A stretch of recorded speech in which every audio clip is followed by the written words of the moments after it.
नमस्कार मित्रों, मैं भोपाल से डॉक्टर लता अग्रवाल तुलजा आप सबके सामने आज प्रस्तुत करने जा रही हूँ अपनी कहानी मोक्ष। जय श्री कृष्णा राठी जी। जय श्री कृष्णा। जय श्री कृष्णा मित्तल साहब, कहिए ठीक तो हैं? बहुत दिनों बाद आना हुआ।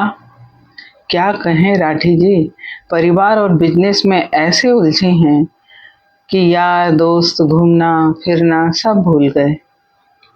वो क्या कहते हैं, 3 चीज याद रही, नून तेल लकड़ी। हा हा हा कहते हुए दोनों मित्र हंस पड़े।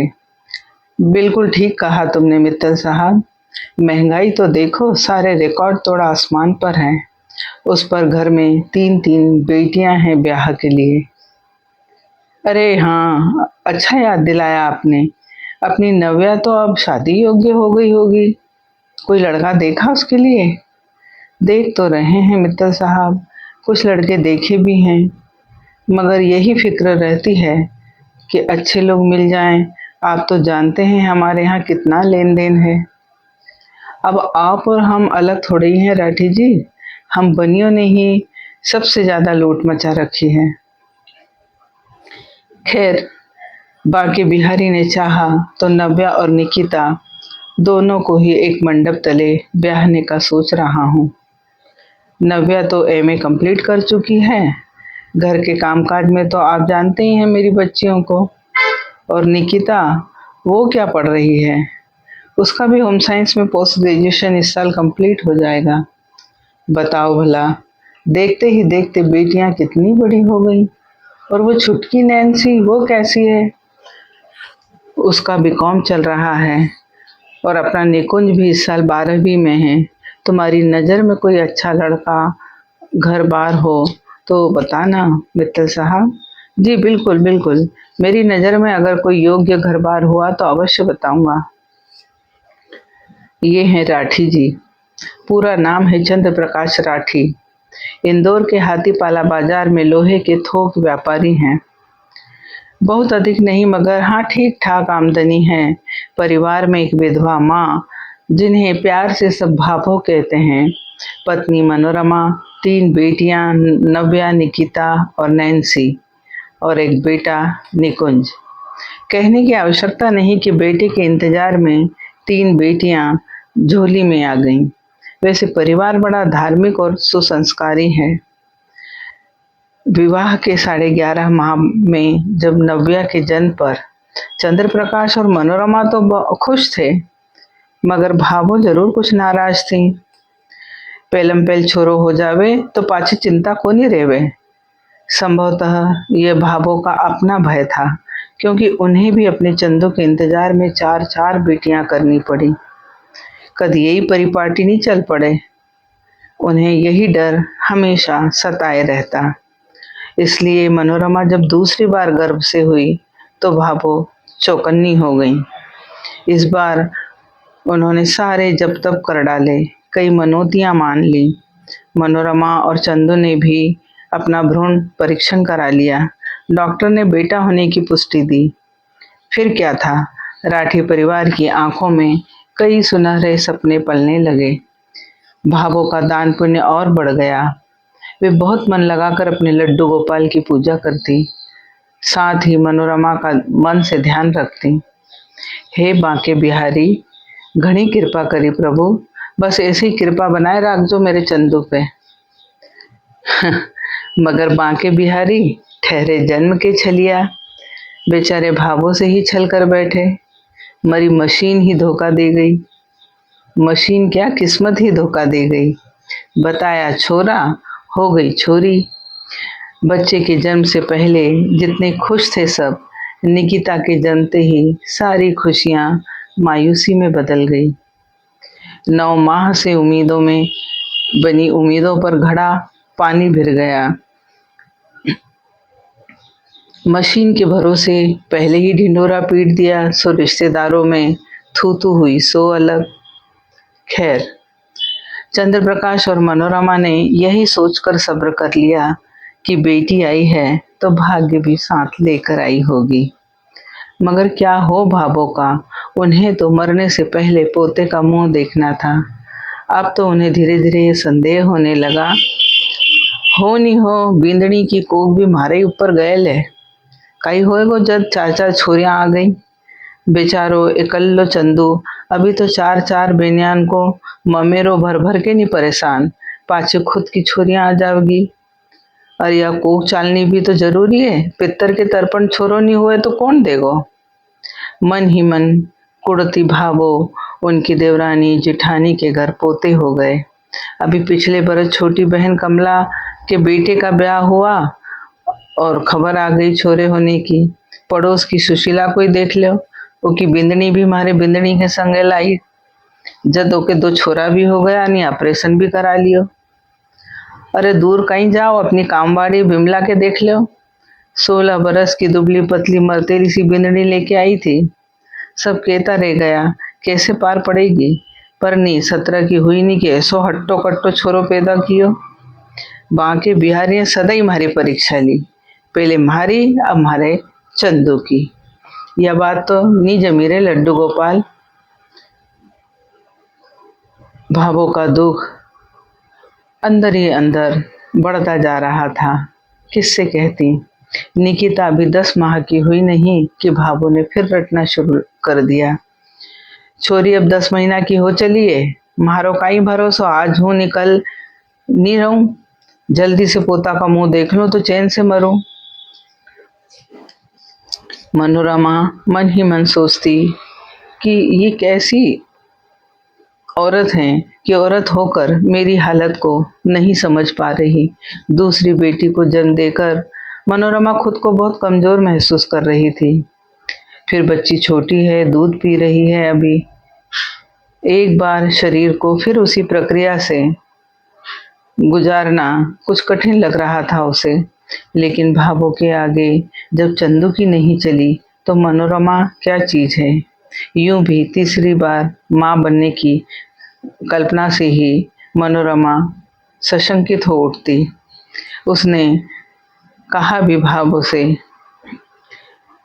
कि भावो अच्छा हो एक बार किसी अच्छे डॉक्टर से चेकअप करा लें, हो सकता है पिछली बार मशीन खराब हो गई हो। नहीं नहीं कोई चेकअप वेकअप नहीं कराना हमारे,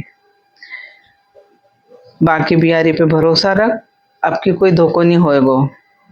पंडित जी के पत्रिका दिखाई है मैंने, सारे ग्रह नक्षत्र अच्छी तरह पूछ लिए कि वे केरिया है, आपकी छोरा तो उत्तम योग है। थारी और चंदू की कुंडली दिखाई ही मैं, वैसे भी 2 छोरीन के बाद पाटो बदल जावे। कहने को तो कह गई भाभो, मगर जब अकेले में बैठती तो मनोरमा के भीतर का डर भाभो के भीतर भी सिर उठाने लगता। जब भाभो से कोई सहायता न मिली तो मनोरमा ने पति से गुहार लगाई, सुनो जी, मुझे जाने क्यों ऐसा लगता है कि इस बार भी कहीं बेटी ना हो। ऐसा क्यों सोचती हो मनोरमा, अच्छा सोचो अच्छा होगा। अरे कैसे अच्छा सोचूं, मुझे सारे सिम्टम्स तो वही लगते हैं जो नव्या और निकिता के समय दिखाई देते थे। आज भी मुझे सपने में लौकी गिल की बर्फी ही दिखाई देती है। कोई नहीं, इस तरह की बात सोचकर तुमने ना मन ही मन में डर बैठा लिया है। फिर भी जी मैं कहती हूँ हमारे लिए बेटा और बेटी दोनों ही बराबर हैं। ऐसा नहीं है मनोरमा, बेटियां ब्याह कर अपने घरों को रोशन करती हैं। हमारे यहाँ श्राद्ध की परंपरा है, बेटा ना हो तो सोचो कौन करेगा श्राद्ध, पितरों का तर्पण, ऊपर हमारे पूर्वज किसकी आस करेंगे। हम तो उनके कर्जदार ही रह जाएंगे ना। तो क्या पूर्वजों के लिए हम बच्चों की लाइन लगाते रहें। वैसे ही तो आप पर 4-4 बेटियों की जिम्मेदारी है। चंद्र प्रकाश ने अपनी पुराणपंथी दलीलें देना शुरू कर दिया। मनोरमा समझा करो, पूर्वजों को छोड़ो, जरा अपनी भी तो सोचो। इन हाथ पैरों का क्या भरोसा, बेटियों से तो कोई आस कर नहीं सकते। वे आज इस आंगन कल उस आंगन। सबसे बड़ी बात, हमारी चिता को अग्नि कौन देगा। बिना बेटे हमारा मोक्ष कैसे होगा। आखिर बेटे ही की मुखाग्नि से ही तो मोक्ष मिलता है। इन बहनों की जिम्मेदारी उठाने वाला भी तो कोई हो। हमारे बाद हमारी बेटियां किसके दरवाजे आएंगी?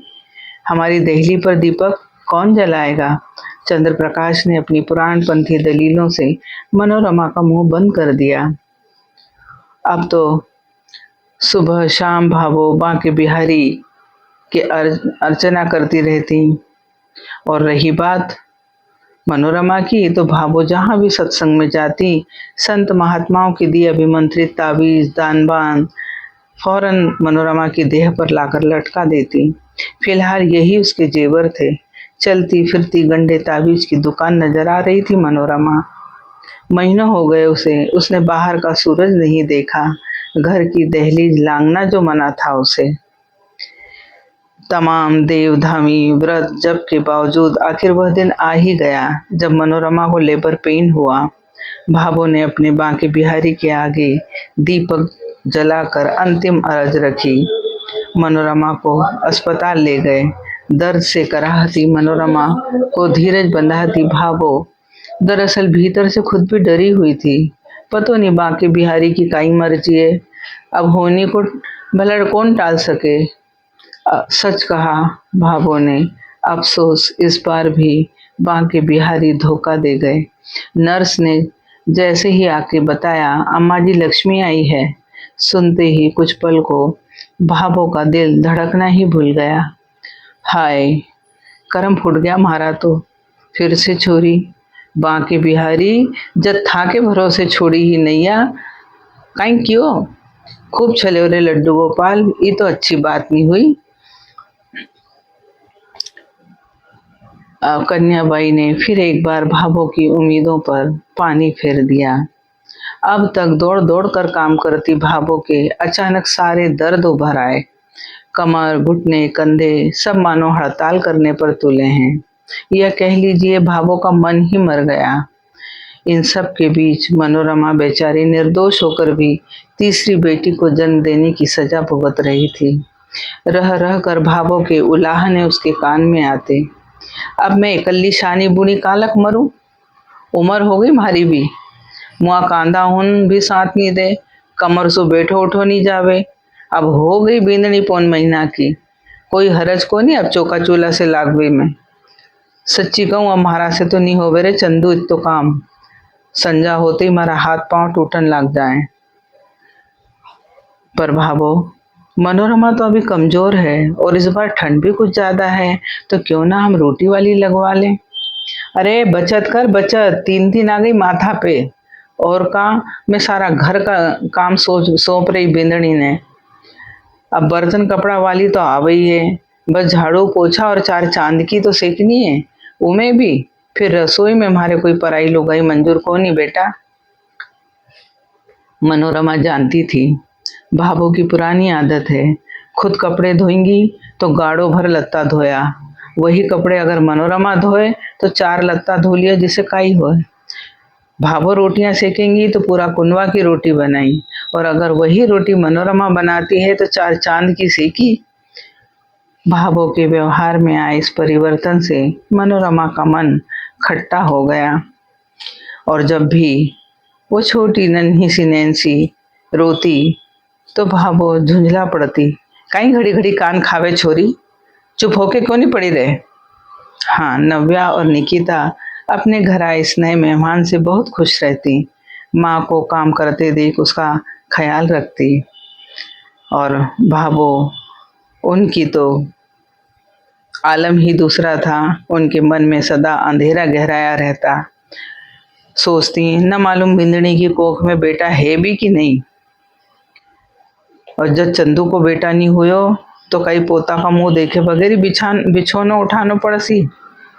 वहां जाके चंदू के बापू ने कई जवाब देंगी, पितर तर्पण वंश को नाम ही मिट जाए। नी नी महारा रहते ऐसो नहीं होने दो। उन्होंने मंदिर सत्संग रिश्तेदारों के बीच आना जाना तो छोड़ ही दिया था, लेकिन भाभो भी जिद्दी थी। जानती थी कि इस बार बेटे और बहू दोनों ही उनके विरोध में होंगे। जंग भारी थी, मगर वो माँ थी, उन्हें अपने दूध पर पूरा भरोसा था। सो पहले उन्होंने अपने मौन व्रत को हथियार बनाया, फिर भूख हड़ताल। आखिर एक संस्कारी बेटा अपनी माँ को भूख से देह त्यागते कैसे देख सकता था। खैर, उनकी मेहनत रंग लाई। चौथी बार मनोरमा ने बेटी को जन्म दिया। भाभो को मानो स्वर्ग मिल गया। अब वे बहू से रिश्ते सुधारने की कोशिश करती, कहती, अरे मारे कौन सो सुख भोगनु है, आज अठे तो काल अपना बांके बिहारी करने चली जाऊंगी। बहू के हाथ की ताती रोटी तो तू ही खावेगी बैठ के, जद की जो भाभी भाभो ऐसी नी भाभो वैसी। भाभो जब तक रही अपने इस लाडले लड्डू गोपाल पर न्यौछावर होती रही। अपने हिस्से का भी बचा बचा कर वह अपने पोते निकुंज को रख देती, और जब सारी पोतियां इकट्ठी हो विरोध करती, वाह दादी, आपके पैर दबाएं हम, सिर में मालिश करें हम, आपकी दवाई समय पर खिलाएं हम। अरे निकुंज को तो इतना भी पता नहीं कि आपको कौन सी दवा कब देनी है, फिर भी आप उसे ही ज्यादा प्यार करती हैं। ऐसा क्यों दादी, ये गलत बात है। तुमनी छोरियां हमारे छोरा को नजर मत लगा दीजो, जद देखो जद दो की बराबरी करो। अरे समझो को नहीं, तुम तीनों तो कर्ज बढ़ान खातिर आई हो हमारे चंदू को। देखो नहीं कैसे पिस रहे हो छोरो रात दिन, मालूम नहीं एक एक कित्तो ले ही नहीं जाएगी। ये लड्डू गोपाल हमारी एक ली 5 लाख की एफडी है। दादी तो माना पुराने ख्यालों की थी, मगर राठी जी वो तो आज के माहौल से अच्छी तरह परिचित थे। लेकिन जब एक बार नव्या ने बीकॉम में अच्छे नंबर लाने पर कहा, पापा मैं क्लास में फर्स्ट आई हूँ, मुझे प्लेजर दिलाइए ना, मगर चंद्र प्रकाश जी ने यह कहकर टाल दिया कि पैसे नहीं है उनके पास। पापा चाहे सेकंड हैंड ही दिला दीजिए, हमें कॉलेज जाने में काम आएगी। नहीं कह दिया तो सुनना सीखो, चंद्र प्रकाश ने कड़े शब्दों में कहा। वहीं 12वीं होते ही निकुंज के एक बार के कहने पर उसे नई बाइक लाकर दे दी, जिस पर निकिता और नैन्सी ने फौरन पापा को आड़े हाथों लिया था। पापा, दीदी को बीकॉम में फर्स्ट आने के बाद भी आपने गाड़ी के लिए मना कर दिया और पैसे न होने का बहाना बनाया। अब निकुंज को 12वीं में नई बाइक, उसे क्या काम है बाइक का? आपकी मोटरसाइकिल थी ना, बस दोस्तों के साथ घूमने को चाहिए उसे गाड़ी। तुम लोग उसकी बराबरी मत किया करो, समझे? वो लड़का है, राठी जी ने कड़क आवाज में कहा। पापा ये तो गलत बात है, आप बेटा और बेटी में भेद करते हो। बस करो, क्या हमेशा भेदभाव भेदभाव करती रहती हो? अरे तुमको भी पढ़ाया लिखाया, अब तुम्हारी शादी में खर्च करना है, कहाँ से लाऊंगा इतना? तुम तो कल को अपने घर चली जाओगी, हम बूढ़ा बूढ़ी को रहना तो उसी के साथ है ना, वही तो हमारी देखभाल करेगा। अरे हमारे मोक्ष का ग्रीन कार्ड है वो, हमारी चिता को अग्नि देने वाला है। बेटियों की यही विडंबना है, मैके में उन्हें पराया घर बताकर कुछ कहने का अधिकार छीन लिया जाता है, तो ससुराल में मैके का उलाहना देकर उन्हें खामोश कर दिया जाता है। समय बीता, भाभो भी पुरखों की जमात में शामिल हो गई। नव्या, निकिता और नैन्सी की पढ़ाई पूरी करते ही चंद्र प्रकाश ने बेटियों का ब्याह खाते पीते घर में कर दिया। बचा निकुंज। उसके एमबीए करते ही चंद्र प्रकाश ने सोचा, अब यह दुकान की जिम्मेदारी संभाल ले तो कुछ आराम मिले। पिछले कुछ दिनों से तबीयत साथ नहीं दे पा रही थी। निकुंज बेटा, अब तुम्हारी पढ़ाई पूरी हो गई है, अब अपनी दुकान संभालो ताकि मुझे कुछ आराम मिले। मगर पापा, मेरा दुकान में कोई इंटरेस्ट नहीं, मैं तो कोई अच्छी कंपनी ज्वाइन करना चाहता हूँ और मैंने कई जगह अप्लाई भी कर दिया है। मगर क्यों बेटा, हमारा अपना जमा जमाया बिजनेस है। नहीं पापा, ये दुकान वुकान मुझे पसंद नहीं। धक्का लगा था राठी जी को, बेटे से ऐसी उम्मीद नहीं थी, कभी ना सुनने की आदत भी नहीं थी। उन्होंने तो सदैव अपने फैसले दिए हैं। अब तक मगर भूल गए वो बेटियां थीं जिन्होंने कभी पिता की मर्जी के आगे मुंह नहीं खोला। नैन्सी का मन था कि उसका ब्याह किसी सर्विस क्लास के साथ हो, मगर सुना सर्विस क्लास के लिए पापा को अधिक कीमत चुकानी होगी। अतः जब जैसा कहा, जी पापा। या फिर शायद पापा की नजरों में अपने लिए परायापन पढ़ लिया था उन्होंने। खैर, निकुंज ने ठान लिया था कि दुकान में नहीं बैठना है, सो नहीं बैठा। उसने बेंगलोर की एक कंपनी ज्वाइन कर ली। घर में जब राठी जी और मनोरमा दो ही प्राणी रह गए। कहाँ तो सोचा था इस उम्र में हमारी भी छोटी मोटी बिंदड़ियां आवेगी, पोता पोती के बीच वक्त कटेगा, मगर हाथ आया सन्नाटा। फिर भी राठी जी ने अपनी जिम्मेदारी पूरी की। जयपुर के सत्यनारायण काबरा की बेटी सुचिता के साथ निकुंज का ब्याह किया। अपने परिवार में खुश निकुंज अपने सुखद भविष्य की ओर बढ़ रहा था। 2 साल में ही उसने कंपनी में ऐसी धाक जमाई कि उसे प्रमोशन के साथ 5 साल के लिए कंपनी ने अमेरिका भेज दिया। 5 साल का समय बहुत होता है। दुनिया बदल जाती है इतने दिनों में। अब तक चंद्रप्रकाश और मनोरमा को तसल्ली थी कि बेटा घर से दूर ही सही, मगर है तो इसी जमीन पर। मगर अब तो 5 बरस, कितनी जिंदगी रह गई है उनकी। किंतु जब औलाद बड़ी हो जाती है, उस पर सफलता की सीढ़ियां चढ़ जाती हैं, तो फिर माता पिता का कद उनके आगे खुद ब खुद बौना हो जाता है।